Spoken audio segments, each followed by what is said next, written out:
Chapter 33 serves as a pivotal moment in the relationship between God and the Israelites, as well as between God and Moses. Following the golden calf incident, there's a significant rift between God and his chosen people. The question is no longer just about reaching the promised land, but whether God's presence will accompany them. The chapter delves into the themes of divine withdrawal, repentance, and the deepening relationship between Moses and God. After the Israelites' gross idolatry, God commands them to continue their journey towards the promised land, but with a heartbreaking clause: his presence will not go with them. This serves as a dire consequence for their actions, and a chilling reminder that God's presence is not something to be taken lightly. The people respond by mourning, taking off their ornaments as a sign of their repentance. God's presence was their distinct mark, setting them apart from other nations, and the prospect of moving without him scares them. One of the most striking aspects of this chapter is Moses' intimate relationship with God. He is described as conversing with God as a man speaks to his friend,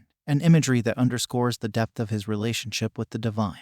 This relationship allows Moses to function as an advocate for the Israelites, to intercede on their behalf. But it also reveals a desire for more. Moses wants to know God's ways, to understand his thoughts, essentially to grasp the ungraspable. In an incredibly audacious request, Moses asks God to show him his glory. The request seems outrageous, considering that God is not an entity that can be grasped or viewed. However, this request isn't dismissed. Instead, it's entertained, albeit with conditions. God agrees to reveal his goodness, proclaim his name, and show mercy and compassion, but not his face, for no one can see it in live. This is a moment of divine intimacy, and also a lesson in divine transcendence, emphasizing that however close one may come to God, a complete understanding remains elusive. In chapter 33, we see that the Israelites and Moses are in a transitional space both physically and spiritually. They've experienced the profound loss of God's immediate presence due to their sin, but have also begun to experience the immense power of repentance and intercession.